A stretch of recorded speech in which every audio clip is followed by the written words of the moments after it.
हुन्छ सबैलाई फेरि पनि जय मसीह र पास्टर मनोजदेखि लिएर हाम्रो पास्टर नोर्बु अनि निमाज्यूलाई पनि यहाँ भेट्न पाउँदा धेरै खुसी लागेको छ र अरू पास्टरहरूसँग व्यक्तिगत चिन्जान नभए पनि यो पास्टर मनोजले जुन प्रकारको नेटवर्किङ गर्नुभयो यो साह्रै खुसी लाग्दो छ र नेपाली जगतमा सायद यो एउटा अर्थपूर्ण आयाम पनि हुन सक्छ कि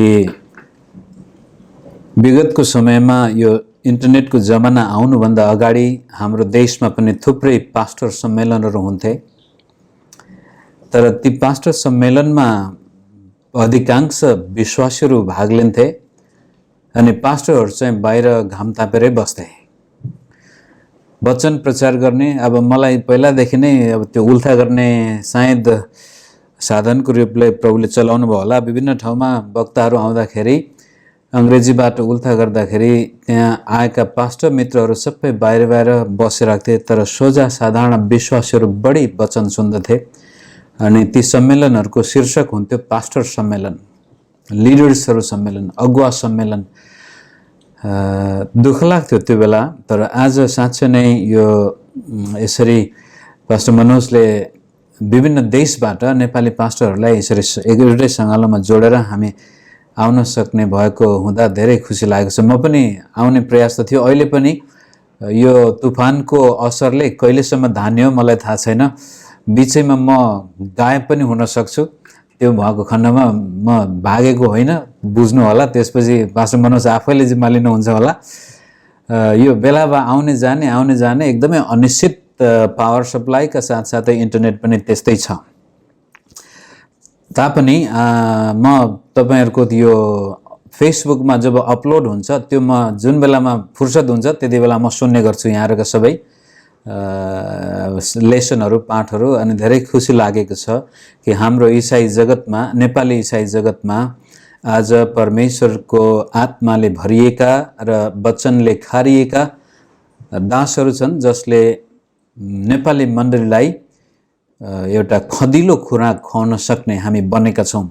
मेरो सानै बचपनदेखिको एउटा गुनासो थियो, बचपन भन्नाले अब जवान उमेरमै सेवामा लाग्यो त्यहाँदेखिको एउटा गुनासो थियो कि किन एउटा नेपाली व्यक्ति प्रचार गर्न सक्दैन, किन हामीले सम्मेलनमा विदेशी वक्तालाई नै बोलाउनु पर्छ।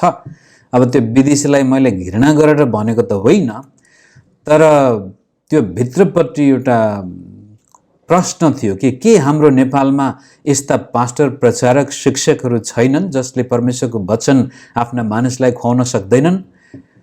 थिए अवश्य पनि, तरै पनि परिस्थितिले त्यो स्थिति ल्याएको थिएन। तर आज हाम्रो नेपाली ईसाई जगतमा साँच्चै नेपाली भाषी मात्रै नभएर आज विभिन्न अरू भाषामा पनि परमेश्वरको वचन प्रचार गर्ने परमेश्वरका दासहरू, दासीहरू प्रभुले उठाउनु भएको देख्दा साह्रै खुसी लागेको छ। विशेष गरी जवान पास्टरहरू जो 20 वर्ष, 30 वर्ष अथवा 40 मा छन्, उहाँहरूको लागि अझ बढी यो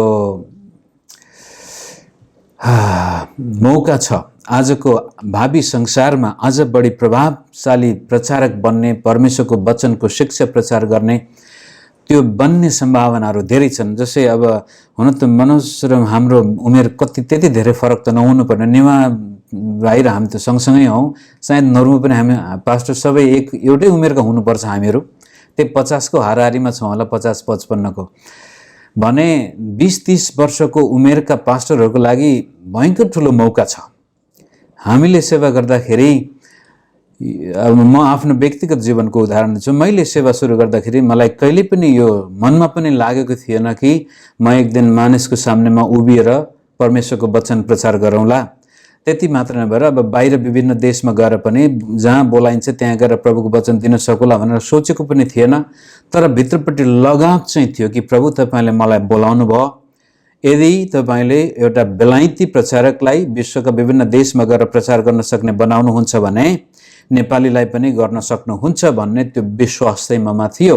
अनि मेरो एउटा आत्मिक मुडे बल भन्नुहुन्छ कि मैले भन्थे यदि मिश्रमा इजरायलीको रेखदेख गर्ने परमेश्वर उजाड स्थानमा पनि गर्न सक्नुहुन्छ। यदि उजाड स्थानमा इजरायलीको रेखदेख गर्ने परमेश्वर कनान देशमा पनि गर्न सक्नुहुन्छ भने त्यस्तै किसिमले विकसित देशमा आफ्ना मानिसको रेखदेख गर्न सक्ने परमेश्वर गरिब र अविकसित देशमा पनि त्यही परमेश्वरले काम गर्नुहुन्छ भने हामी जसले आफ्नो जीवन प्रभुको सेवाको लागि सुम्पेका छौँ भनेदेखि अब प्रभुले हाम्रो हातमा दिएका तोडाको पूर्ण उपयोग हामीले गर्नुपर्छ। परमेश्वरले जुन बोलावटको लागि हामीलाई बोलाउनु भएको छ, जति तोडा हाम्रो हातमा दिएको छ त्यसको उत्तम सदुपयोग हामीले गर्नुपर्छ। त्यसै कारण बेला बेलामा मेरो यो छुचो मुख त्यति बेलामा भन्ने गर्थे कि किन नेपालमा चाहिँ विदेशी वक्ता मात्रै आउनुपर्ने, के नेपालमा पास्टरहरू छैनन्? तर आज साँच्चै विभिन्न देशमा नेपाली पास्टरहरूले सेवा गरिरहेको देख्दाखेरि यो एउटा छुट्टै आयाम सुरु भएको छ। हुन त उमेरमा बढ्दै जानुभयो भने यो के भन्छ, अब कपाल फुल्दैमा मान्छे ज्ञानी त हुँदैन भन्छन्, तरै पनि अनुभवले धेरै कुराहरू सिकाउँदो रहेछ र जति धेरै हामी उमेरमा पाको हुँदै जान्छौँ त्यति धेरै परमेश्वरका काम गर्ने तौर तरिकाहरूलाई हामी देख्दछौँ। परमेश्वरले प्रयोग गरेका आफ्ना छोराछोरीलाई पनि हामी हेर्दछौँ र ती सबै कुराले हामीलाई अलिकति यो ज्ञानी बुद्धि नभए पनि सूचना चाहिँ दिन्छ। ओहो, म बेकुब रहेछु, जवान हुँदाखेरि यस्तो सोचेको थिएँ, आखिर परमेश्वरले त यस्तो गर्नुहुँदो रहेछ भनेर अलिकति होस चाहिँ आउँदो रहेछ उमेर जाँदै गर्दाखेरि। र आज नभन्दै परमेश्वरले नेपाली जगतमा धेरै राम्रो काम गर्दै हुनुहुन्छ र यहाँ कतिपय एल्डर अगुवाहरू हुनुहुन्छ, पास्टर प्रचारकहरू हुनुहुन्छ र मण्डलीका विश्वासीहरू तपाईँहरू जति हुनुहुन्छ। मेरो एउटा आफ्नो चर्चमा भन्ने थेगो थियो कि every believer is potentially a pastor. अब यहाँ सबैजना पास्टरै बन्नुपर्छ भनेर त्यो फुल टाइम सेवामा नभएर, तर प्रत्येक विश्वासी परमेश्वरले बोलाइएको गोठालो हो।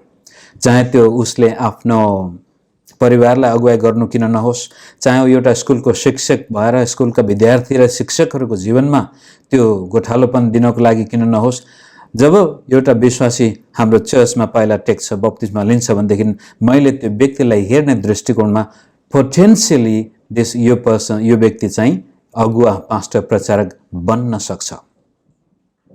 त्यो देख्नु एउटा पास्टरको निम्ति धेरै ठुलो आशिषमय कुरा हो। र हामी यहाँ जतिजना आज यहाँ मैले 82+ कति देख्दैछु र तपाईँहरू कतिजना फेसबुकमा हेर्दै हुनुहुन्छ, यो पछि हेर्नुहुन्छ। तपाईँले मैले जब ख्रीष्ट येशूलाई विश्वास गऱ्यौँ भनेदेखि खालि त्यो स्वर्ग जानको लागि एउटा टिकट मात्र पाएको होइनौँ, तर त्यो परमेश्वरको राज्यलाई यसै पृथ्वीमा ल्याउनको लागि परमेश्वरले दिनुभएको एउटा जिम्मेवारी वहन गर्नको लागि प्रभुले बोलाएको हो। परमेश्वरको राज्य यस पृथ्वीमा ल्याउने जिम्मा तपाईँ र मेरो हातमा प्रभुले दिनुभएको छ र त्यो कार्यमा हामी दिलो ज्यानले लागेको खण्डमा, पूर्ण हृदयले त्यसमा लागेको खण्डमा हामी साँच्चै नै परमेश्वरलाई मनपर्दो सेवक बन्दछौँ। र मैले पास्टर मनोजलाई दिएको टाइटल नै हो द लिडर गड डिजायर्स। परमेश्वरले मन पराएको अगुवा हामी कसरी बन्न सक्छौँ। मत्ती 3:17 पनि हामी देख्दछौँ, जब प्रभु येशूले पानीको बप्तिस्मा लिनुभयो, बाहिर त्यसपछि परमेश्वरले यिनी मेरा प्रिय पुत्र हुन्, यिनीसँग म अति प्रसन्न छु।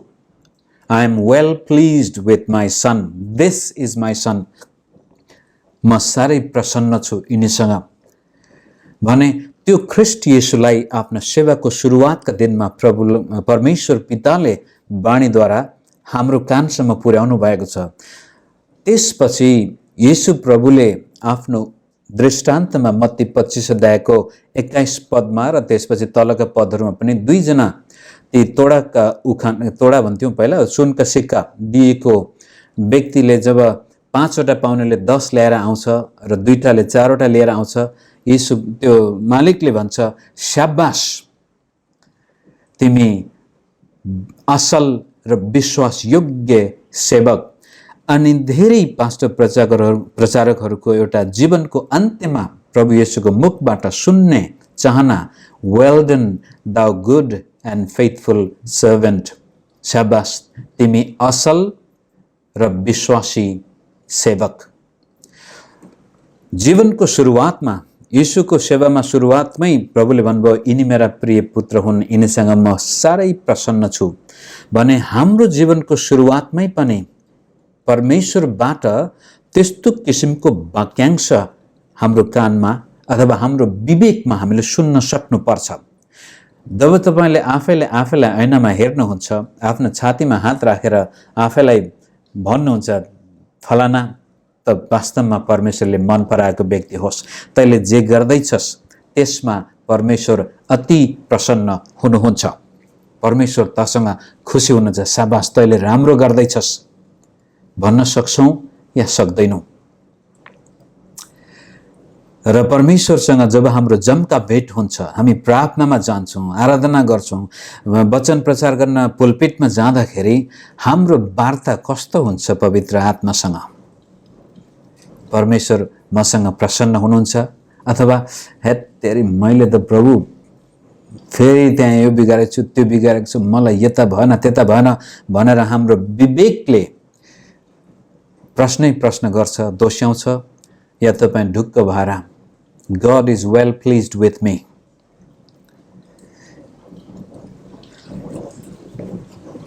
अब यस किसिमले परमेश्वरको राज्यमा सुरुमा सेवा गर्दाखेरि कतिजना आज भर्खर विश्वासमा आएका व्यक्ति पनि हुनुहुन्छ होला यो वचन सुन्ने, र कतिले वर्षौं यीशुलाई विश्वास गर्नुभयो, मण्डलीको एउटा सक्रिय सदस्य हुनुभएको छ, तर कहिले पनि आफैले आफूलाई एउटा सेवकको रूपमा हेर्नु भएन। र कतिपय तपाईं प्रभुका दास जसले सेवकाईमा धेरै वर्ष बिताइसक्नु भएको छ भने यस किसिमले परमेश्वरबाट मन पराइएको व्यक्ति बन्नको लागि के चाहिँ हामी गर्न सक्छौं त? कसरी चाहिँ परमेश्वरको सामनेमा उभिँदाखेरि शाबाश तिमी असल र विश्वासयोग्य सेवक अथवा दिस इज माई सन, यो मेरो छोरा हो, यो मेरो छोरी हो जससँग म साह्रै खुसी छु भनेको कुरो सुन्नको लागि हामीले के चाहिँ गर्नुपर्छ? कुन कुरामा ध्यान दिनु पर्ला त? त्यसलाई अगाडि लैजानको लागि हामीले एउटा कुरो के भुल्नु हुँदैन भनेदेखि हामी जस्ता छौं अहिले, हम कुन परिवारमा जन्मेका थियौं र त्यसपछि हुर्किँदै जन्मिँदै जाँदाखेरि कस्तो प्रकारको प्रभाव हामीमा पर्यो, हाम्रा शिक्षकहरू कस्ता थिए, हाम्रो स्कुलिङ कस्तो भयो, र त्यसपछि हाम्रा मित्रहरू कस्ता छन्, कस्ता थिए, र कुन प्रकारको वातावरणमा हामी हुर्क्यौं त्यसले हामीलाई बनाएको हुन्छ। त्यो कुरो हामीले कहिले पनि बिर्सनु हुँदैन। म कस्तो परिवारमा जन्मे, कुन प्रकारको वातावरणमा म हुर्के, मेरो लेखाइ पढाइ, मैले सिक्ने कुराहरू कसरी सिके, र अहिले र सुरुदेखि म कस्ता मानिसहरूसँग संगत गर्दथे र कुन प्रकारको वातावरणमा म जाँदैछु, यसले हामीलाई बनाएको हुन्छ। हाम्रो चरित्र, हाम्रो सोचाइ, हाम्रो विचार, हाम्रो काम गर्ने शैली, र यहाँसम्म कि नयाँ जन्म पाइसकेपछि पनि ती कुराहरूले हाम्रो जीवनमा असर गरि नै रहेका हुन्छन्। हु एम आई, म को हुँ, र हाउ एम आई, म कस्तो छु, यो दुईवटा पक्षलाई हामीले कहिले पनि ख्यालमै छोड्नुहुन्न। म कस्तो छु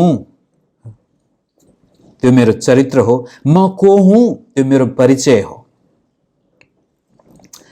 अनि म को हुँ र म कस्तो छु भन्ने कुराको प्रभाव नयाँ जन्म पाएको मानिसको जीवनमा पनि उसको बचपन, उसको बाल्यकाल, युवावस्था, उसका मित्रहरू, ऊ कस्तो खालका व्यक्तिको संगतमा हुर्क्यो र अहिले ऊ कस्तो खालको वातावरण छ, ती सबैले त्यसमा कन्ट्रिब्युट गरेको हुन्छ।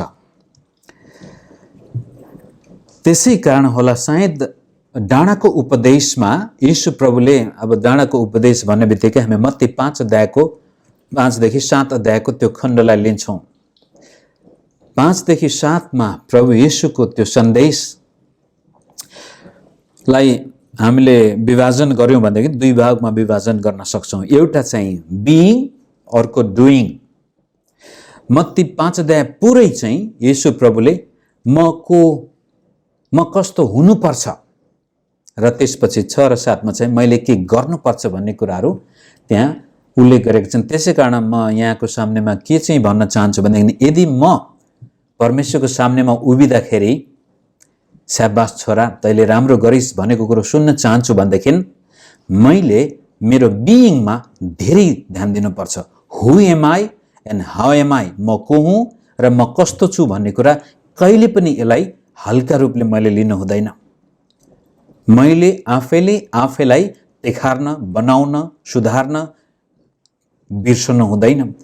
मैले पुलपिटमा गएर, यदि पास्टर, यहाँको पास्टरको लागि कुरा गर्दैछु, यदि मैले यो वचन कसैलाई बताउँदैछु भनेदेखि सबभन्दा पहिला मैले त्यो म आफैलाई प्रचार गर्नुपर्छ र त्यसले मेरो हृदय काट्नुपर्छ। म को हुँ, म कस्तो छु, हुने कुराहरू। Being is more important then doing. येशू प्रभुले पनि चेलाहरूलाई छान्दाखेरि मर्कुसको 3 अध्याय हामी हेरौँ न पहिला। म आज अलिक बिस्तारै तपाईँको, अस्ति म साह्रै मेटेरियल बढी कभर गरेँ, एकचोटि मात्रै पास्टर मनोजले दिने हो, म सिधाइदिन्छु आज सबै भनेर बडो रफ्तारमा गएँ। थाहा पाएको भए म अलि बिस्तारै जान्थेँ। मर्कुसको 3 अध्यायमा जानुहोस् न। त्यहाँ येशू प्रभुले 12 जना चेलाहरू छान्नुभयो।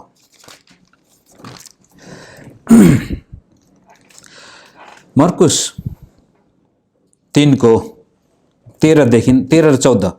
त्यसपछि येशू डाँडामा उक्लनु भयो र उहाँले चाहनुभएका जतिलाई बोलाउनु भयो र तिनीहरू उहाँ कहाँ आए।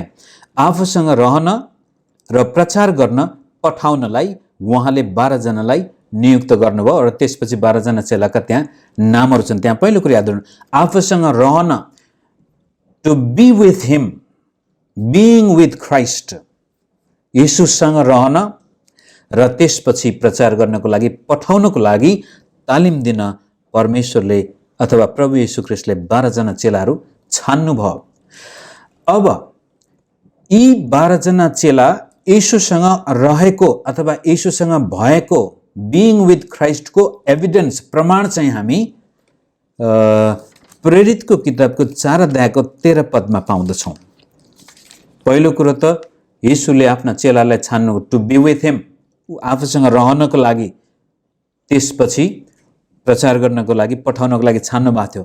त यी चेलाहरू येशूसँग रहेको बिइङ विथ क्राइस्टको प्रमाण चाहिँ हामी प्रेरित अध्यायको 4 अध्यायको 13 पदमा, यूहन्ना र पत्रुस जब मन्दिरमा त्यो लङ्गडोलाई निको पारिसकेपछि पक्रिए अनि अपमानित भए, त्यहाँ धेरै उनीहरूको सदावट भइरहेको थियो, तरै पनि पत्रुसले त्यहाँनिर बडो गजबले वचन प्रचार गरिसकेपछि 12 पदमा एकदमै महत्त्वपूर्ण वाक्यांश पत्रुसले भन्नुहुन्छ, अरू कसैमा मुक्ति छैन, किनकि हामीले मुक्ति पाउनलाई स्वर्गमुनि मानिसहरूमा अर्को कुनै नाम दिएको छैन। जब तिनीहरूले, यी सदुकी फरिसी र ती सभाघरका मान्छेहरूले, सानहेड्रिनले जब सुने, जब तिनीहरूले पत्रुस र यूहन्नाको साहस देखे र यिनीहरू अशिक्षित र साधारण मानिसहरू रहेछन् भनी थाहा पाए, तब तिनीहरू छक्क परे र यिनीहरू येशूको साथमा रहन्थे भन्ने तिनीहरूले थाहा पाए। यहाँनिर चेलाहरूले गरेका कार्य र चेलाहरूले आर्जन गरेका शिक्षा, चेलाहरूले उपलब्धि गरेका ती कुराहरू भन्दा पनि सतावट दिने नेतृत्व पङ्क्तिले भन्दैछ, यिनीहरू त येशूसँग रहने रहेछन्, उनीहरूको साहस देखेर। यहाँनिर अलि घोरिँदाखेरि फाइदा हुनसक्छ। तपाईँ त्यति बेला मात्र साहसी व्यक्ति बन्नुहुन्छ जब तपाईँको विवेकले तपाईँलाई दोष दिँदैन। बहादुर बन्ने माध्यम, तपाईँ बहादुर व्यक्ति बन्न चाहन्छ, मनमा लागेको कुरो तपाईँ व्यक्त गर्न चाहनुहुन्छ भनेदेखि तपाईँको विवेकले दोष दिएको हुनु हुँदैन। येशू प्रभुका चेला येशूसँग रहेको प्रमाण उनीहरूमा भएको साहस, जीवन सुम्पन्नको लागि उनीहरू तयार थिए। त पहिलो कुरो, येशू प्रभुले आफ्ना चेलाहरू छान्नुको पहिलो उद्देश्य चाहिँ आफूसँग रहनु र त्यसपछि बल्ल प्रचार गर्न जानु।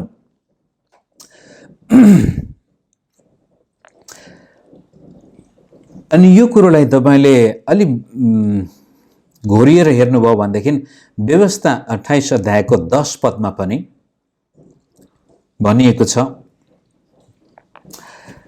यदि तिमीहरूले मेरा आज्ञाहरू पालन गर्यौ, मेरा मार्गमा हिँड्यौ भने यी आशिषहरू तिमीहरूमा आउनेछन्। यो चाहिँ परमेश्वरका मानिसलाई भनेको। र त्यसपछि संसारका मानिसहरूले देख्नेछन् कि तिमीहरू मेरो नाउँबाट बोलाइएका मानिसहरू हौ, र त्यसपछि तिनीहरू डराउनेछन्। They will know that you are called by my name and then they will fear you. यो पुरानो नियममै परमेश्वरले दिनुभएको यो एउटा आशिष हो कि यदि तपाईं र म परमेश्वरसँग आफ्नो चरित्र निर्माणमा बढी ध्यान दिने मानिस हौं भनेदेखि हामी साहसी बन्दछौं। र त्यसपछि त्यो पवित्र आत्माको शक्तिले भरिएको प्रचारक होस्, पास्टर होस्, विश्वासी होस्, सेवक होस्, त्यो जहाँ जान्छ परमेश्वरको कार्य मानिसहरूले देख्नेछन्, परमेश्वरको अनुग्रह त्यसको जीवनमा देख्नेछन्। अब त्यसलाई अझ हामीले प्रमाणित गर्नको लागि हामी डाँडाको उपदेशमै जाउँ। मत्ती 5 अध्यायमा तपाईँ जानुहोस्, आफ्नो बाइबल तपाईसँग छ भने हेर्नुहोस्। म सरासर दौडिने छु पुरै 5 अध्यायभरि र 6-7 त्यो तीनटै अध्यायलाई हामी हेर्ने प्रयास गर्नेछौँ। हुनु गर्नुभन्दा महत्त्वपूर्ण आज मेरो मुख्य विषय, यदि तपाईँ र म परमेश्वरलाई मनपर्दो सेवक बन्न चाहन्छौँ भनेदेखि हामीले गर्ने कामभन्दा बढी बन्ने क्षेत्र महत्त्वपूर्ण छ। तपाईँ र मैले गरेका ठुल्ठुला कामहरू हुन सक्छन्। तपाईँ र मैले यीशुको नाममा सगरमाथा नै उचालिदिएको हुन सक्छ। तपाईँ र मैले यीशुको नाममा संसारका सबै दुष्ट आत्माहरू निकालिदिएको पनि हुन सक्छ। तर हाम्रो चरित्र हुने कुरोमा हामीले ध्यान दिया थिएन भनेदेखि त्यति बेलामा यीशु प्रभुले भन्नुहुन्छ, ए दुष्ट र अल्छे नोकर, म त तिमीलाई चिन्दिन। मैले तिमीलाई देखेन किनभने तिमीहरू मसँग थिएनौ। त्यो कुरो हेर्नुहोस् 5 अध्यायमा। हुनु पहिलो, धन्य दीन हुने, आत्मामा दीन हुनु, यो बन्ने कुराहरू। धन्य शोक गर्नेहरू, शोक गर्नेहरूसँग शोकी बन्नु, नम्र हुनु, धन्य भोकाउने र तिर्खाउनेहरू, दयावन्तहरू, शुद्ध हृदयकाहरू, मेलमिलाप गराउनेहरू, मेरो निम्ति सताइनेहरू, निन्दामा पर्नेहरू, आनन्द गर। त्यसपछि संसारको नुन हुनुपर्ने कुरो प्रभु बताउनुहुन्छ। त्यसपछि संसारको ज्योति हुनुपर्ने कुरो बताउनुहुन्छ। त्यसपछि परमेश्वरको वचन अरूलाई सिकाउनु भन्दा पहिला आफैले पालन गरेको व्यक्ति हुनुपर्ने कुरो त्यहाँ देखाउनुहुन्छ।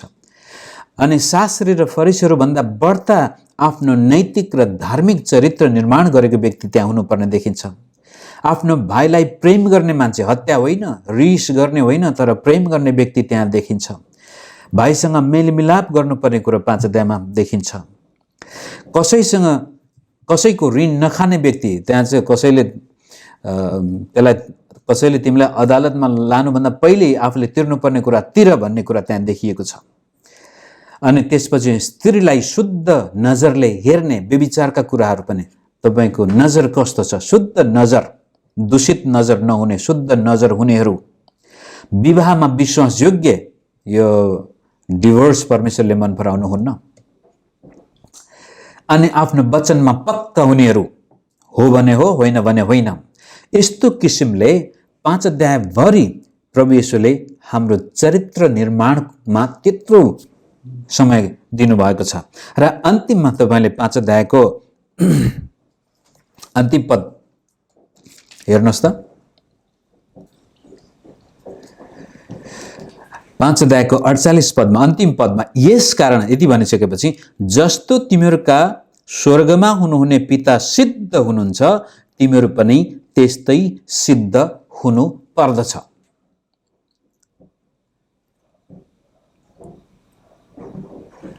कहिलेकाहीँ यो पत्रहरूबाट, कहिलेकाहीँ होइन, विशेष गरी आजको यो बाइबलीय सिद्धान्तहरू, विशेष गरी यो डिनोमिनेसनल सिद्धान्तहरू सुसमाचारमा आधारित नभएर पत्रहरूमा बढी आधारित छन्। अनि पौल र अन्य प्रेरितहरूले लेखेका पत्रहरूको आधारमा हामी क्रिस्चियन चरित्रको बारेमा कुरा गर्दाखेरि यो संसारमा त कोही पनि सिद्ध छैन, सबैले पाप गरेका छन्, त्यसकारण म पनि सिद्ध हुन सक्दिनँ, ठिकै छ, पापमा प्रभुले बुझ्नुहुन्छ, जान्नुहुन्छ भनेर हामी एउटा अविश्वासको जीवन जिइरहेछौँ। सबैले पाप गर्छन्, कोही सिद्ध छैन, स्वर्ग पुगेपछि मात्रै हामी सिद्ध हुने हौँ। यो एउटा सेल्फ डिफिटिङ आत्मा धेरै डिनोमिनेसनमा र कतिपय हाम्रो व्यक्तिगत जीवनमा भएको कारण हामीले आफ्नो चरित्रलाई बनाउनको लागि मेहनत नै गर्दैन। किनभने एउटा यो थियोलोजिकल शब्द छ, यहाँहरू कतिलाई त सजिलै होला, तर यो इम्प्युटेड राइचियसनेस अफ क्राइस्ट भन्छौँ हामी। यीशुले मलाई उहाँको धार्मिकता दिनुभयो, मेरा पाप उहाँले लगिसक्नुभयो, अब म सिद्ध भइसकेँ, म पवित्र भइसकेँ, अब मेरो शरीरमा जे गरे पनि केही फरक पर्दैन भन्ने एक किसिमको यो उग्र अग्निहोरवादले मानिसहरू धोकामा परेका छन्, जसको कारण परमेश्वरले उनीहरूको जीवनमा जुन प्रकारको प्रसन्नता जनाउनु पर्ने थियो त्यो जनाउन सकेको छैन। जुन प्रकारले प्रभुले उनीहरूको जीवनबाट आफ्नो राज्य विस्तार यो पृथ्वीमा गर्न चाहेको थियो त्यो पनि हुन सकेको छैन। त 5 अध्यायभरि प्रभुले भन्दै हुनुहुन्छ बी बी हुनु हुनु, गर्नु होइन, हुनु हुनु हुनु, र अन्तिममा आएर जस्तो परमेश्वर पवित्र हुनुहुन्छ त्यस्तै तिमीहरू पनि पवित्र हौ। त्यति भनिसकेपछि अब 6 र 7 अध्यायमा हेर्नुहोस्। 6 अध्यायको 1 पदबाटदेखि लिएर तपाईँले 15 पदमा हेर्नुहुन्छ भने दान दिनु र प्रार्थना गर्नु, त्यसपछि कसरी दिने विषयमा, कसरी प्रार्थना गर्ने कुरा त्यहाँ प्रभुले बताउनु भएको छ अब चाहिँ। अनि 16 पददेखि लिएर 18 मा चाहिँ उपवास कसरी बस्ने गर्ने कुराहरू, एक्टिभिटी आयो। त्यसपछि पहिला चरित्र निर्माण, त्यसपछि कार्य। अनि 19 देखि लिएर 24 मा चाहिँ स्वर्गमा सम्पत्ति थुपार्नुपर्ने, कुन चाहिँ मालिकको सेवा गर्नुपर्ने, त्यहाँ परमेश्वरको सेवा गर्ने, पैसाको सेवा गर्ने कुराहरू त्यहाँ आउँदछन्। अनि 25 देखि लिएर 34 सम्म 6 अध्यायमा यीशु प्रभुले चिन्ता नगर्नुपर्ने, यस संसारका कुराहरूको पछि नलाग्नुपर्ने कुराहरू त्यहाँ, बरु परमेश्वरमा विश्वास गर, चिन्ता नगर, के खाउँला र के पिउँला त्यसको पछि नलाग्नुपर्ने कुराहरू त्यहाँ, नगर्नुपर्ने कुराहरू। 7 अध्यायको 1 देखि 6 सम्म तपाईँले हेर्नु नै दोष नलाऊ अरूलाई। अनि 7 देखि तलसम्म प्रार्थना, निरन्तर प्रार्थना गरेर घचघचाउने कुराहरू, माग्ने कुराहरू, खोज्ने कुराहरू, गर्ने कुरा त्यहाँ देखाइरहेछ। अनि 13 पदमा आएर साँघुरो ढोकाबाट, अप्ठ्यारो ढोकाबाट भित्र छर्नुपर्ने त्यहाँ गर्ने कुराहरू त्यहाँ देख्दछौँ। अनि 7 को 15 देखि लिएर 23 सम्म चाहिँ फल फलाउनु पर्ने, असल र खराब फल, झुटा अगमवक्ता, झुटा चेला, हामी त्यस्ता व्यक्तिको फलबाट स्पष्ट देख्न सक्छौँ यो मान्छे कस्तो हो भनेर। त असल फल फलाउनु पर्ने कुराहरू त्यहाँ आउँदछन्। अनि 24 बाट अन्तिम मानिसकर्षमा उहाँले त्यसपछि बुद्धिमान र मूर्ख मानिस, मूर्ख त्यो हो जसले प्रभुका वचन सुन्छ मात्रै पालन गर्दैन, बुद्धिमान त्यो हो जसले उहाँका वचन पालन गर्छ। त्यसलाई चाहिँ 24 पदमा निष्कर्षमा यसरी भने, यस कारण जसले मेरा यी वचन सुन्छ र पालन गर्छ, म एउटा बुद्धिमान मानिससँग त्यसको तुलना गर्छु, जसले आफ्नो घर चट्टानमाथि बनायो अनि पानी पर्यो र बाढी आयो अनि हुरी चल्यो र त्यस घरमाथि बजारियो र पनि त्यो घर ढलेन, किनकि त्यो चट्टानमाथि बसालिएको थियो।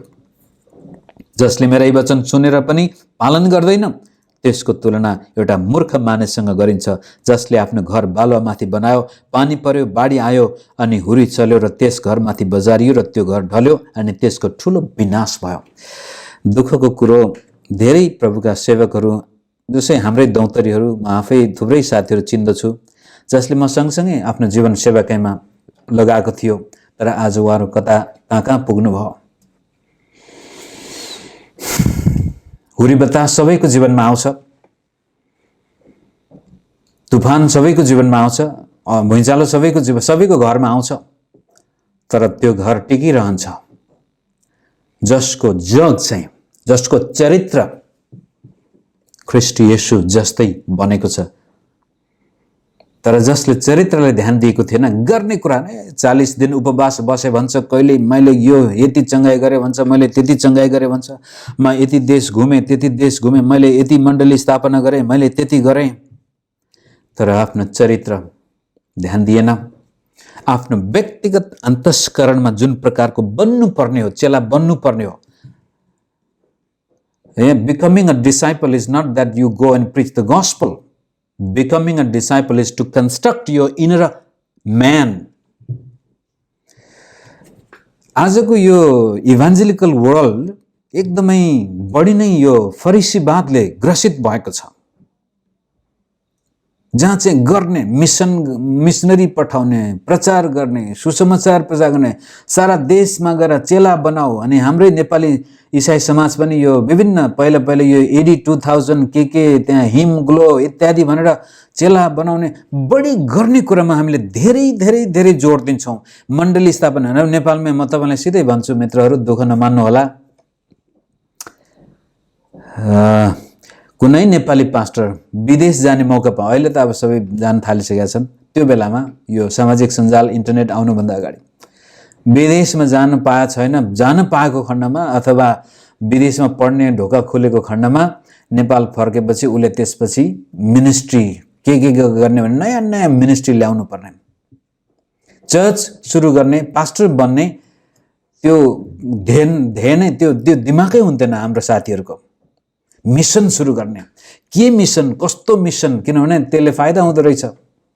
चर्च सुरु गर्यो भने त्यो साह्रै गाह्रो हुँदो रहेछ जीवन धान्न, उल्टै विश्वासीले नै हेला गर्दो रहेछन्। तर त्यस किसिमले मित्र आज कतिपटक यो इभान्जेलिकल संसार सेवा सेवा सेवा सेवा गर्ने गर्ने गर्ने बाह्य कुरामा बढी ध्यान दिन्छ, जसको कारण आजको क्रिस्टियानिटी एकदमै इनइफेक्टिभ, समाजमा कहिले पनि परिवर्तन ल्याउन नसक्ने क्रिस्टियानिटी भएको छ। आज गैर इसाई मित्रहरूले हामीलाई हेरेपछि दोष दिने थुप्रै हामीले प्रमाणहरू दिएका छौँ, कारण हामीले चरित्र निर्माण भन्दा चर्च निर्माणमा बढी ध्यान दिन थाल्यौँ। पास्टरको पनि आफ्नो चरित्र, आफ्नो परिवार, आफ्नो विवाह, आफ्ना छोराछोरी, आफ्नो एउटा परमेश्वरसँगको त्यो घनिष्ठतालाई बढी ध्यान दिनुको सट्टामा म कसरी हुन्छ फलानो पास्टर भन्दा ठुलो बन्न सकूँ, फलानोको चर्च भन्दा मेरो चर्च ठुलो हुन सकोस्, यो एउटा दुर्भाग्य हो। अनि यस्तो अवस्थामा सानातिना हुरी बतास आउने बित्तिकै त्यो घर गर्ल्याम गुर्लिम ढल्छ। त्यसै इफ यु वान्ट, यदि तपाईँ परमेश्वरलाई मनपर्ने सेवक बन्न चाहनुहुन्छ, परमेश्वरलाई मनपर्ने पास्टर बन्न चाहनुहुन्छ भनेदेखि आफ्नो अन्तस्करणमा आफैलाई निर्माण गर्नुहोस्, हुनुहोस् पहिला, बिफोर यु डु बी। मानिसको सामनेमा देखाउनको लागि गर्नुभयो भने त त्यो त गर्नेको, त्यो त ढोंगीपन हो। But in your innermost being, when you all yourself, even away from your wife and husband, तपाईका छोराछोरी र श्रीमान श्रीमती भन्दा पनि अझ एउटा गोप्य स्थान हुनुपर्छ तपाईँ र मेरो। यस्तो गोप्य स्थान जहाँ श्रीमती र श्रीमान पनि जान पाउँदैन, छोराछोरी पनि जान पाउँदैनन्। त्यसै कारण प्रभुले भन्छ, यदि कसैले म भन्दा बढी आफ्नो श्रीमान श्रीमती, आमा बाबु, छोरा छोरी प्रेम गर्छ भने त्यो मेरो चेला हुन लागेको छैन। त्यो नहुने कारण किन भनेदेखि हामीले धेरै ध्यानै दिँदैनौँ कतिपटक।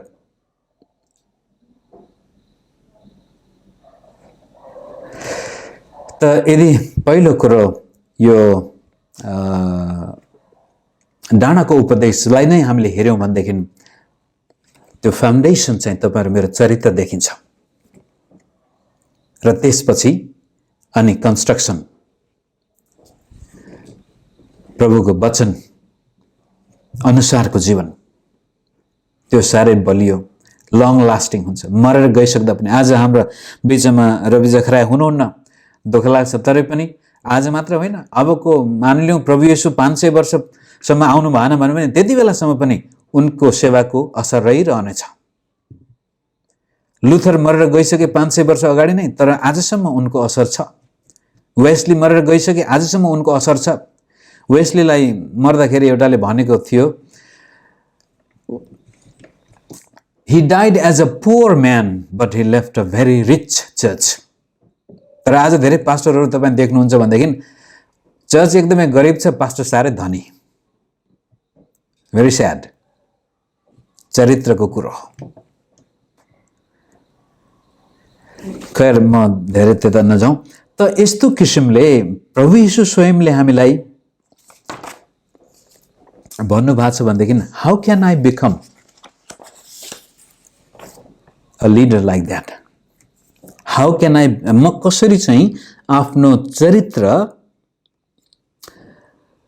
त्यो चट्टान बनाउन सक्छु जसमाथि परमेश्वरले आफ्नो राज्य स्थापना गर्नुहुनेछ। पत्रुसलाई भनेको जुन वाक्यांश छ, कतिपटक हामी यो रोमन क्याथोलिक चर्चको विरुद्धमा गएको कारण त्यसलाई चाहिँ एकदमै उल्था गरेर कहिलेकाहीँ नत्र वास्तवमा प्रभु येशू ख्रीष्टले त्यो नेतृत्वलाई दिएको जिम्मा हो। चर्चको नेतृत्व यति महत्त्वपूर्ण छ। विशेष गरी हामी जतिजना पास्टर छौँ यहाँनिर, तपाईँ र मेरो चर्च कहाँसम्म जाने हो, भयङ्कर महत्त्वपूर्ण भूमिका तपाईँ र मेरो नै हुन्छ। त कसरी चाहिँ अब त्यो हामी बन्न सक्छौँ भनेर म अलिकति फेरि तपाईँलाई बाङ्गोटिङ्गो बाटोमा लैजान चाहन्छु।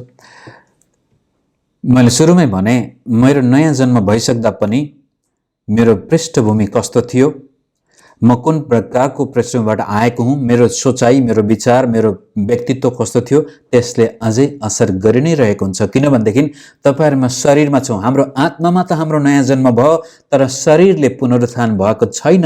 जबसम्म हाम्रो शरीरको पुनरुत्थान हुँदैन तबसम्म हामी यो अथवा हामी यो संसारबाट बिदा हुँदैन, जबसम्म यो माटोको शरीर माटोमा मिल्दैन तबसम्म हामीमा भएका यी अभिलाषाहरू, पापका अभिलाषाहरू हामीसँग एकदमै परिचित हुन्छन्। हामी कहिले पनि भन्न सक्दैनौँ ओहो म त साह्रै पवित्र भइसकेँ, म त लोभ पनि कहिले गर्दिनँ, म घमण्ड पनि कहिले गर्दिनँ, म रिस पनि कहिले गर्दिनँ, म कसैलाई घृणा पनि गर्दिनँ भन्नै सक्दैनौँ। किनभनेदेखि हामी त्यसको साह्रै नजिक छौँ, हामी त्यस शरीरमा बाँचिरहेका छौँ जो शरीर चाहिँ यी सारा अभिलाषासँग अत्यन्त परिचित छ। त यो शरीरलाई नियन्त्रण गर्ने हाम्रो प्राण छ, जसलाई एउटै शब्दमा भन्दाखेरि हाम्रो मगज, हाम्रो दिमाग, सारा शरीरलाई नियन्त्रण गर्ने तपाईँ र मेरो मगज छ। अनि यो मगजले मुक्ति पाएको छैन। जुन दिन हाम्रो शरीरले मुक्ति पाउनेछ अथवा शरीरबाट हामी छुटकारा पाउनेछौँ, त्यति बेलामा सायद मगजले पनि छुटकारा पाउनेछ। त्यति बेलासम्म त हामीमा ख्रीष्टको मगज भइसक्नु पर्नेछ। त्यसैलाई हामी सबैले प्रचार गरेको, पास्टर बुवाहरूले त सबैले त्यो अब धेरै पटक प्रचार गरिसकेका पद हो, रोमी 12 अध्यायको 1 र 2 पद।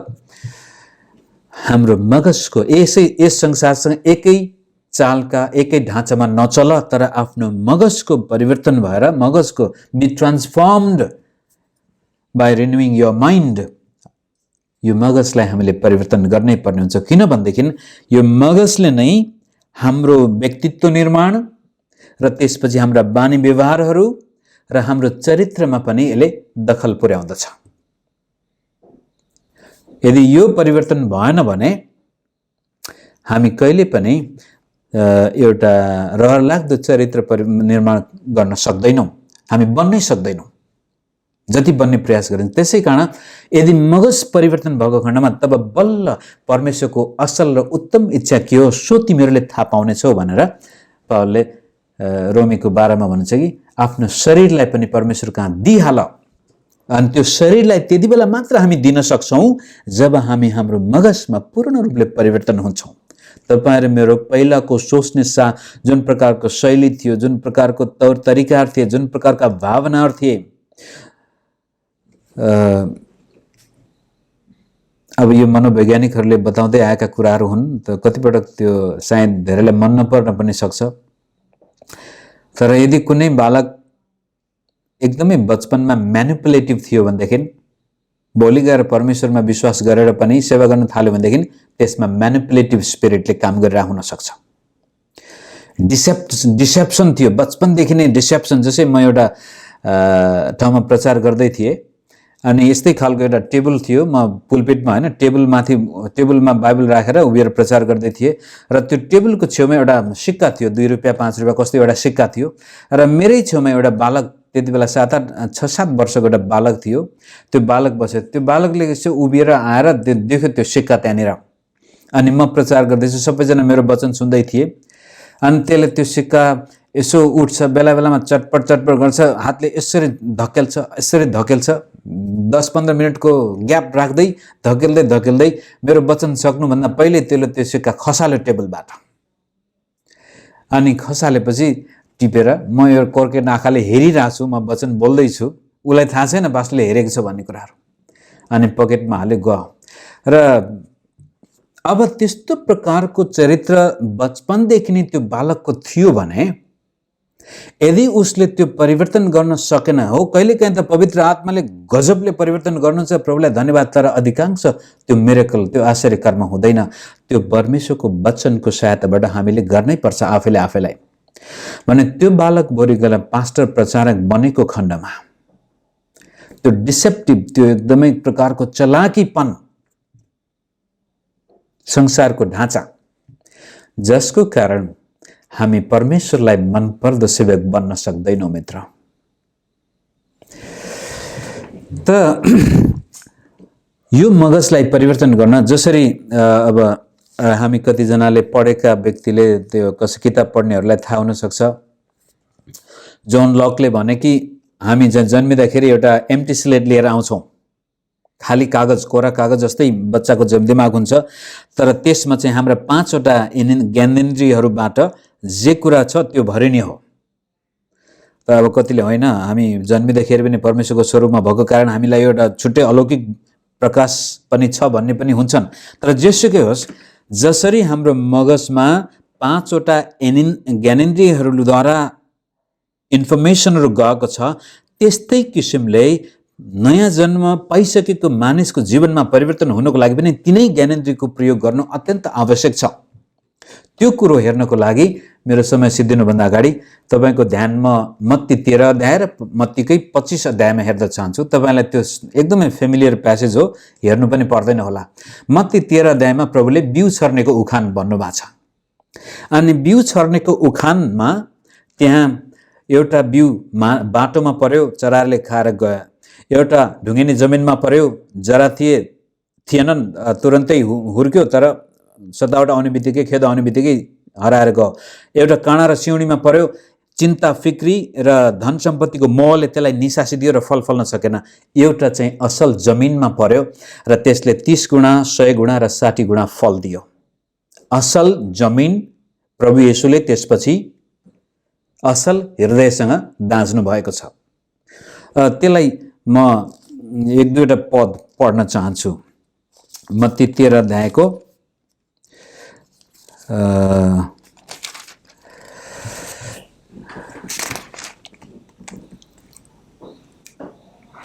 11 पदबाट म पढ्छु। साँच्चै म तिमीहरूलाई भन्दछु, सरी 11 को पो पढ्दैछु न, 13 को 11बाट। उहाँले तिनीहरूलाई जवाब दिनुभयो, तिमीहरूलाई त स्वर्ग राज्यका रहस्यहरूको ज्ञान दिइएको छ, तर तिनीहरूलाई भने दिइएको छैन, किनकि जससँग छ त्यसलाई दिइनेछ र त्यससँग प्रशस्त हुनेछ, तर जससँग छैन त्यससँग भएको पनि त्यसबाट खोसिनेछ। यसै कारण म तिनीहरूसँग दृष्टान्तमा बोल्दछु, किनभने तिनीहरू हेर्न त हेर्छन् तर देख्दैनन्, सुन्न त सुन्छन् तर सुनेर बुझ्दैनन्। यसैयाको अगमबाणी तिनीहरूमा पूरा भएको छ, सुन्न त तिमीहरू सुन्छौ तर कहिल्यै बुझ्दैनौ, हेर्न त हेर्छौ तर कहिल्यै देख्दैनौ, किनकि यी मानिसहरूको हृदय बोधो भएको छ र तिनीहरूका कान बहिरा भएका छन् र तिनीहरूले आफ्ना आँखा बन्द गरेका छन्। नत्र त तिनीहरूले आँखाले देख्ने थिए, कानले सुन्ने थिए, हृदयले बुझ्ने थिए र फर्कने थिए र म तिनीहरूलाई निको पार्ने थिए। अब बिउ छर्नेको उखानको बीचमा प्रभुले यो राख्नु भएको छ। सुरुमा उखान भन्नुभयो, अब त्यसपछि उहाँले अर्थ खोल्नुहुनेछ र त्यो दृष्टान्तको बीचमा उहाँले भन्छ, यो बाटोमा पर्ने बिउ, ढुङ्गेनी जमिनमा पर्ने बिउ, काँडा र सिउँडीमा पर्ने बिउ ती मानिसहरूको हृदयमा पर्यो जसको हृदय बोधो भएको छ, जसका आँखा अन्धा छन्, जसका कान बहिरा छन्, यिनीहरूले खोलेनन्। 13 को 15मा बोधो हृदय, बहिरा कान, अन्धा आँखा, यिनीहरूले हेर्नै चाहेनन्, सुन्नै चाहेनन्, बुझ्नै चाहेनन्, जसको कारण उनीहरूको भित्र त्यो परमेश्वरको वचनले ल्याउने परिवर्तन सम्भव भएन। नयाँ जन्म पनि हामीले पाउने तरिका त्यही हो। जब हामीले सुसमाचार सुन्छौँ र केही गरी त्यसलाई हामीले हेर्यौँ र कान खोल्यौँ भनेदेखि त्यो हाम्रो भित्र जान्छ र भित्र परमेश्वरको लगस, त्यो क्रिएटिभ पावर अफ गड्स वर्डले हामीमा नयाँ गरी जन्म दिन्छ। हामी परमेश्वरको वचनबाट हामी जन्मिन्छौँ। त्यस्तै किसिमले यहाँनिर प्रभु यीशुले चेलाहरूलाई भन्दै हुनुहुन्छ, मानिस भित्रपट्टि परिवर्तन नहुनुको मुख्य कारण चाहिँ यिनीहरूले परमेश्वरको वचन सुन्न पनि चाहेनन्, देख्न पनि चाहेनन् र बुझ्न पनि चाहेनन्, किनभने यिनीहरूको हृदय खराब थियो, बोधो थियो। तर 16 र 17 पद हेर्नुहोस् त। तर तिमीहरूका आँखा धन्य हुन् किनकि तिनले देख्दछन्, तिमीहरूका कान धन्य हुन् किनकि तिनले सुन्छन्। साँच्चै म तिमीहरूलाई भन्दछु, तिमीहरूले देखेका कुरा धेरै अगमवक्ताहरूले र धेरै धर्मीजनहरूले हेर्न उत्कट इच्छा गरेथे तर देखेनन्, अनि तिमीहरूले सुनेका कुरा सुन्न उत्कट इच्छा गरेथे तर सुनेनन्। प्रभुले भन्दै हुनुहुन्छ, हेर म यिनीहरूसँग दृष्टान्तमा बोल्दैछु, किनभने यिनीहरू हेर्न चाहँदैनन्, सुन्न पनि चाहँदैनन्, बुझ्न पनि चाहँदैनन्।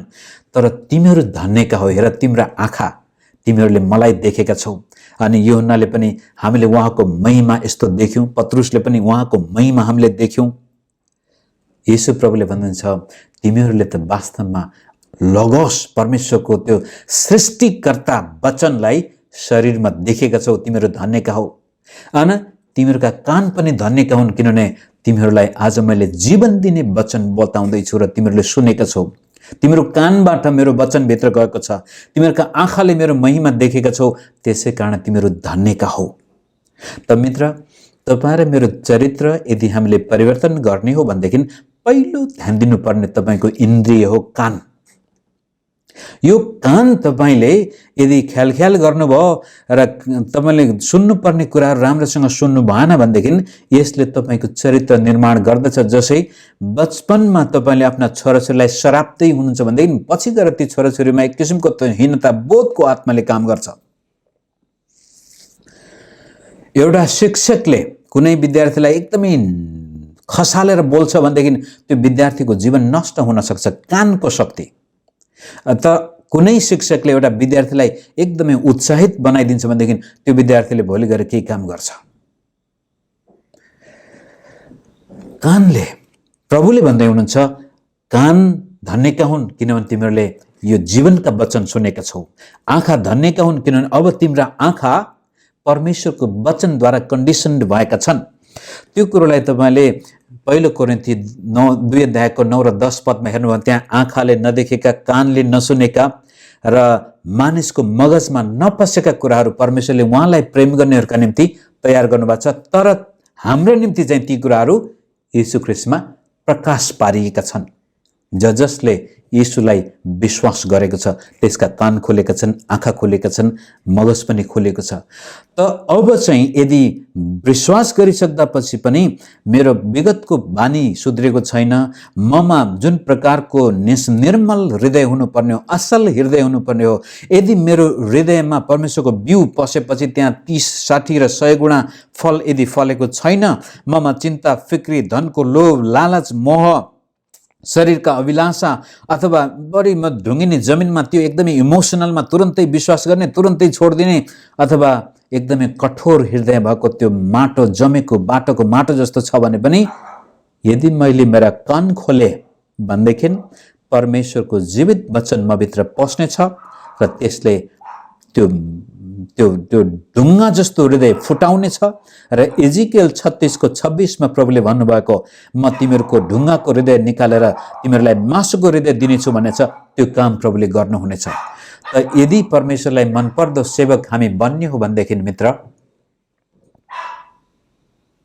तपाईँका कानबाट कस्तो खालको वचन तपाईँले ग्रहण गर्दै हुनुहुन्छ र तपाईँको विवेकमा ढुङ्गिनी जमिन छ कि, काँडा र सिउँडीहरू छन् कि, अथवा त्यो असल जमिन छ। मत्ती 25 अध्यायको दृष्टान्त, सुनका सिक्काको दृष्टान्तमा पनि त्यही कुरो छ। स्याबास तिमी असल र विश्वासी सेवक। तपाईँ र म भित्र त्यो असलपन छ या छैन, त्यसले हामीलाई देखाउँछ हामी परमेश्वरले मनपर्ने सेवक हौं या मानिसले मलाई मन पराओस् भनेर हामी सेवा गर्दैछौं कि अथवा प्रभुले मलाई शाबासी देओस् भनेर हामी सेवा गर्दैछौं। त्यो कुरोलाई अलिकति तन्काउनु पर्ने थियो। रोमीको 10 अध्याय हामी सबैलाई थाहा भएको कुरो हो। रोमी 10 अध्यायमा पावलले व्यवस्था 32 मेरो विचार 31-32 बाट कोट गरेर भन्नुभएको छ, वचनको लागि हामी को चाहिँ स्वर्गमा गएर वचन ल्याओस् अथवा समुद्र पारीबाट गएर कर ल्याओस् र हामी सुनौला र विश्वास गरौँला, त्यस्तो नबन, किनभने वचन तिम्रो नजिकै छ, वचन तिम्रो मुखमा छ, वचन तिम्रो हृदयमा छ र मानिसले मुखले हृदयले विश्वास गर्छ र मुखले स्वीकार गर्छ र त्यसले मुक्ति पाउँछ भनिसकेपछि त्यसपछि उसले 14 पदबाट तल 10 अध्यायको जसले सुनेकै छैन त्यसले कसरी विश्वास, जसले भन्दै जाँदाखेरि अन्तिम 10 को 17 मा विश्वास सुनाइबाट आउँछ, सुनाइ परमेश्वरको वचनबाट आउँदछ। त म यहाँ के भन्दैछु भनेदेखि मित्रहरू, तपाईं र मेरो चरित्र निर्माण यदि हुने हो भनेदेखि त्यो सिर्फ केवल परमेश्वरको वचनलाई यदि हामीमा त्यो सुन्ने मन छ, उत्सुकता छ। मैले सुरुमै भनेको थिएँ, पहिला हाम्रा नेपाली पास्टर सम्मेलनहरूमा भाग लिँदाखेरि त्यहाँका पास्टरहरूको सबभन्दा ठुलो चिन्ता नै विदेशी वक्ताहरूको एड्रेस कसरी हातमा ल्याउने। म उल्टा गर्थेँ।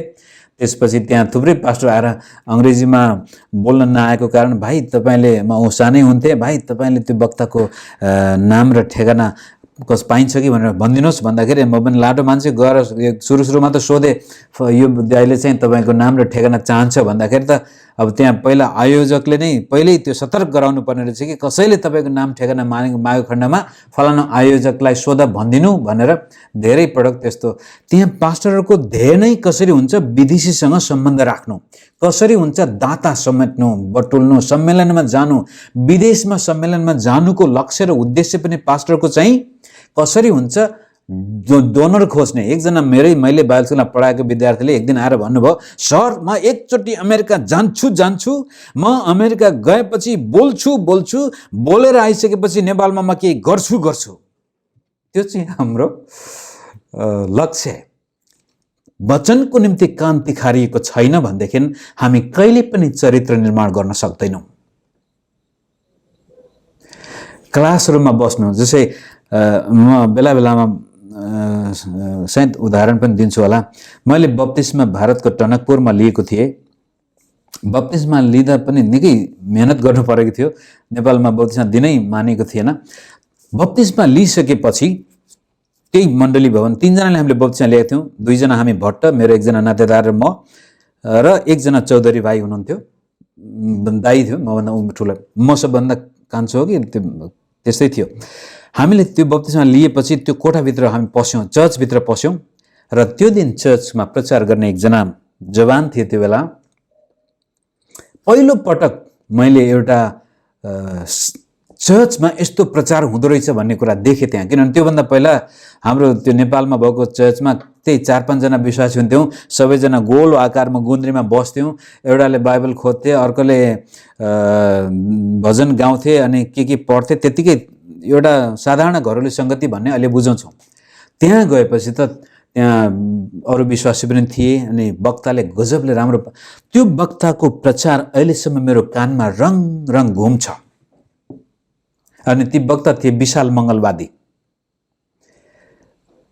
अनि म पनि पहिला आफू पनि कम्युनिस्ट ब्याकग्राउन्डबाट आएको मान्छे, अनि त्यहाँ तिनले बस बडा गजबले भने कि लेनिन भन्दा यीशु महान भनेर उनको त्यो शीर्षक।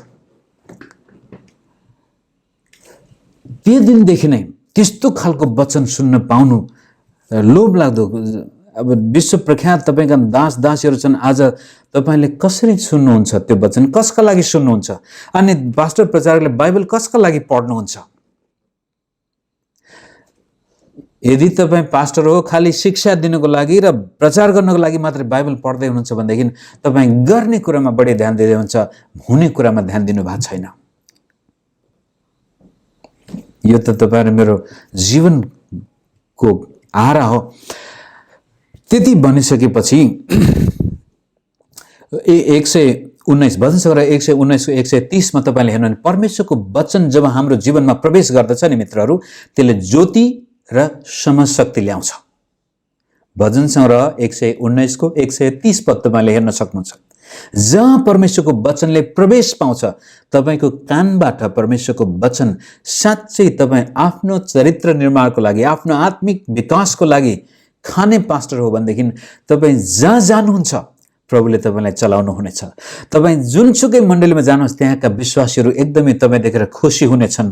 तपाईँ आफ्नो पास्टर हुन पाएकोमा उनीहरू गर्व गर्नेछन् र भन्नेछन्, ओहो पास्टर, हाम्रो पास्टर भनेर उनीहरूलाई चाहिँ एकदमै त्यो खुसी हुनेछ। तपाईलाई पुज्नेछन् भन्न खोजेको होइन, फेरि त्यो नठान्नुहोस्, साह्रै प्रख्यात हुने होइन, तर तपाईँ जहाँ जानुहुन्छ त्यहाँ मानिसहरूले आशिष पाउनेछन्, उनीहरू खुसी हुनेछन्। अनि त्यो परमेश्वरको नजरमा अझ रहरलाग्दो बन्नेछ। त्यति भनिसकेपछि अन्तिममा दुईटा कुरा भनेर म छोड्छु।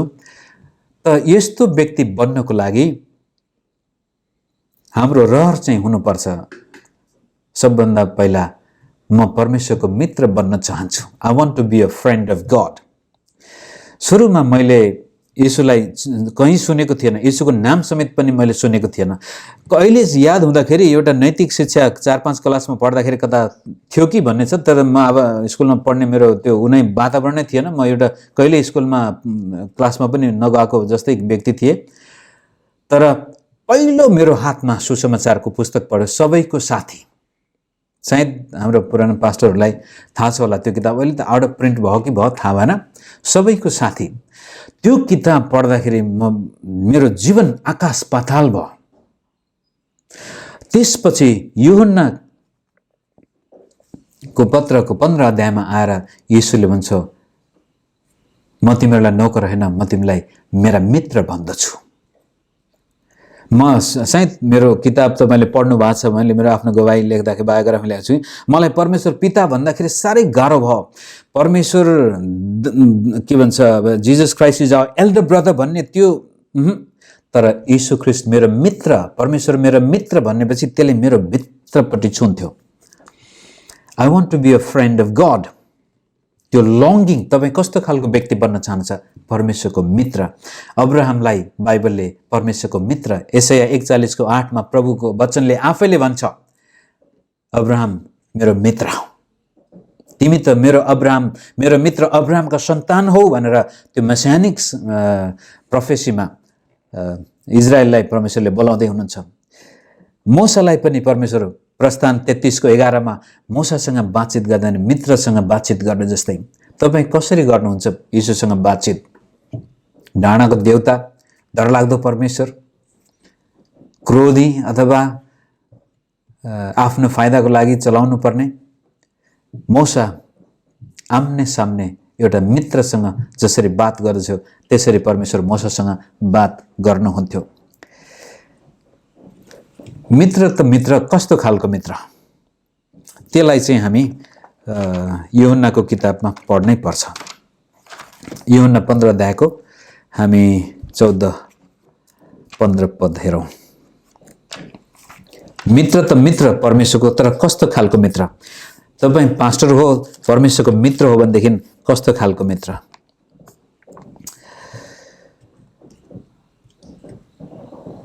चौध पदमा यसरी भन्छ, यूहन्ना 15 को 14, म तिमीहरूलाई जे आज्ञा गर्दछु ती तिमीहरूले गर्यौ भने तिमीहरू मेरा मित्र हो। अबदेखि म तिमीहरूलाई नोकर भन्दिनँ, किनकि त्यसका मालिकले के गर्दछ नोकरले जान्दैन, तर मैले तिमीहरूलाई मित्र भनेको छु, किनभने जे मैले मेरा पिताबाट सुने मैले ती सबै तिमीहरूलाई बताइदिएको छु। परमेश्वरको मित्र कस्तो मित्र? जसले आफ्नो प्राण आफ्ना मित्रका लागि दिन्छ। त्यो चाहिँ बार मेरा आज्ञा यही हो कि मैले तिमीहरूलाई जसरी प्रेम गरे तिमीहरूले पनि एकअर्कालाई त्यसरी नै प्रेम गर। आफ्ना मित्रहरूका लागि आफ्नो प्राण अर्पण गरिदिनु भन्दा ठुलो प्रेम अरू कसैको हुँदैन। त्यस्तो मित्र जसले आफ्नो प्राण परमेश्वरको लागि अर्पण गर्न तयार हुन्छ। यहाँनिर मैले जोड्न खोजेको कुरो के थियो भनेदेखि, यदि तपाईँ पास्टर बन्न चाहनुहुन्छ, सेवक बन्न चाहनुहुन्छ, प्रभुको महिमा गर्न चाहनुहुन्छ भनेदेखि यु मस्ट, तपाईँको जीवनमा बलिदानको आत्मा अत्यन्त आवश्यक छ।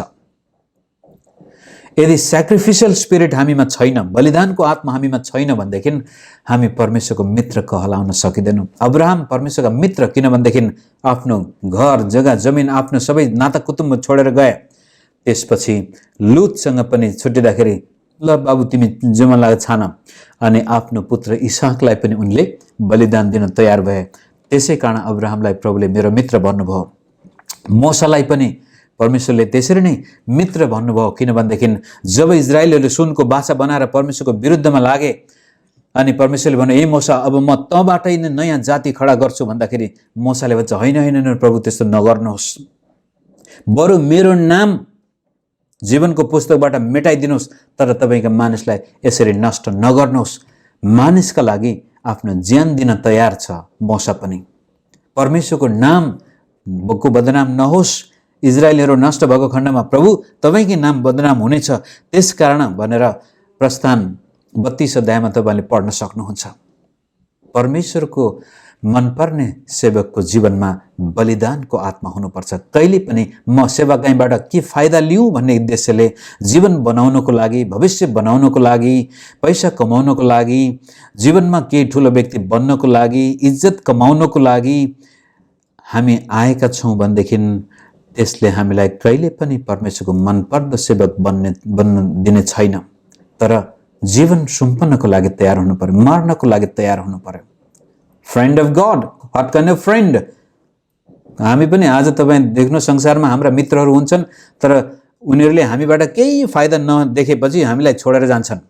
म भन्ने गर्छु बेला बेला, म कोरियामा बस्दाखेरि धेरै पास्टरले अति नै माया गरेर सम्बन्ध राख्दथे, कोरिया छोडेर आएपछि फेसबुकबाटै अनफ्रेन्ड गरे, किनभने यसबाट त केही फाइदा छैन। अब त्यस्तै किसिमले परमेश्वरलाई पनि हामी आफ्नो मित्र त बनाएर आउन सक्छौँ, आफ्नो फाइदाको लागि हो कि अथवा साँच्चै हामी परमेश्वरलाई मन पराएर परमेश्वरको लागि ज्यान दिन तयार हुन्छौँ। दाउदले पनि त्यो त्यागको आत्मा 2 सामुएल 24 अध्यायको अन्तिम पदसम्म 17 देखि 25 सम्म पढ्नुभयो भनेदेखि त्यहाँ पनि आफूले पाप गर्छ, जनगणनामा परमेश्वरको विरुद्धमा गयो, प्रभुले त्यसपछि दण्ड दिनुभयो, 3 वर्षसम्मको अनिकाल, 3 महिनासम्म शत्रुले खेद्ने कि 3 दिनको रूढी भन्दाखेरि अन्तिममा उसले भन्छ बरु म 3 दिनको रूढीमा परमेश्वरकै हातमा पर्न चाहन्छु।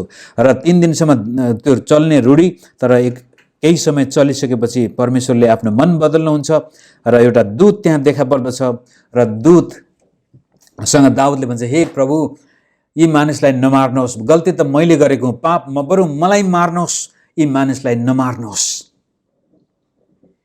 अनि स्वर्गदूतले त्यसपछि मान्छे मार्न बन्द गर्छ र त्यसपछि अराउनाको खेतमा गएर दाउदलाई होम बलि चढाउनको लागि अराउँदछ र अराउनाको खेतमा जाँदाखेरि अराउनाले भन्छ मालिक सरकार तपाईँ यहाँ कसरी आउनुभयो मेरो खेतमा भन्दाखेरि यसो कारणले ल मालिक यो जग्गा पनि तपाईँ लिनुहोस् र यो हल गोरुहरू सबै लिएर तपाईँ परमेश्वरलाई तपाईँको चाहेको बलि चढाउनुहोस् भन्दाखेरि दाउदले भन्छ no no no no no, म परमेश्वरलाई मूल्य नचुकाइकन कुनै पनि कुराहरू चढाउने छैन। मैले भन्न खोजेको के भनेदेखि मित्र, तपाईँको चरित्रले तपाईँको सेवाको गन्तव्य निर्धारण गर्नेछ। परमेश्वरको सामनेमा उभिँदाखेरि तपाईँ मनपर्ने व्यक्ति नपर्ने व्यक्ति त्यसले निर्णय गर्नेछ।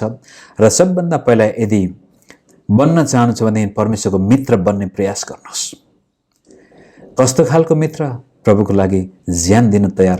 र यदि तपाईँहरू म प्रभुको लागि ज्यान दिन तयार छौँ भनेदेखि तब हामी आफ्ना मानिसको लागि ज्यान दिन तयार हो। जसरी मूसाले आफ्नो स्वर्गको जीवन हटाउन पनि उ तयार भयो, अनि दाउदले पनि भन्छ प्रभु यिनीहरूलाई किन मार्नुहुन्छ, बरु मलाई मार्नुहोस्।